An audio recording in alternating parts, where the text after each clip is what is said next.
જે મનમાં પડ્યું છે ભગવાન પાસે પાડી દે. એમ તો મારી તાકાત છે, તમે કહો તો પેટમાં હોબળ્યું કે ઊભા કરવાની તાકાત છે. પણ સવાલો દુનિયામાં વાવડે તો હરતું હોય વાવડે. દુનિયામાં આપણે નથી કહેતા કે પેલાના 3 દાડા વિશ્વ છે આખી દુનિયામાં વાવડા છે હરકો થાય છે. પણ ભરેલો ઘડો ન શકાય કોઈ. એટલે મને તો બધી ખબર છે, પણ તમારી કહેવાની તમારી આ અવસર તમે ચમ કર્યો આશીર્વાદ લેવા. મને ગોગાન ચમ બોલાયો વસલાજી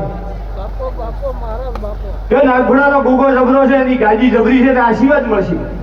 સારો અવસર હોય તમારા વિવાહ હોય તો કોઈ તમારું હોળ ના ચાલે, પણ કોઈ ખારો અધિકારી નેતા આવે તમે કેટલા રાજી થો કે મારા આમાં મોનીશું આવે. એટલે આ મારા દેવનો અવસર છે.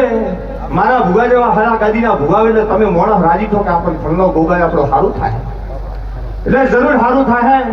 હું નાગભણાનો ગોગો જાતે આવ્યો હોય ને તને દાડે સ્વચ્છને દાડે ખમા કહેવા આવ્યો હોય તો પ્રજાપતિ પાછળ 1000 દેવીઓ ખમા ખમા કહે છે, પણ હું હમી હોજે ખમા કહી દઉં છું કે તારા પ્રજાપતિના ઘરે જે ભૂખ ભરી હોય, જે સુખ દુઃખ હોય, અને તમારું ધાર્યું ન શું હોય, અને ચોય મારા દેવને કે ભાઈ ગોગા તું ભ્રમણ કરી, ભ્રમણની જરૂર શિવોત્તરની ભ્રમણ કરી નાગભણા નજર મારો નોમ ગાદીનો ગોગો નહીં સભાવવાનો. જો ભાઈ મારા વર્તા ગોગાના રોમ રોમ છે પ્રજાપતિ. મારા ઘરે ગોમાં રમેશ પોતો ને ઘેરે સારું છે. જો મારા વર્તા રોમ રોમ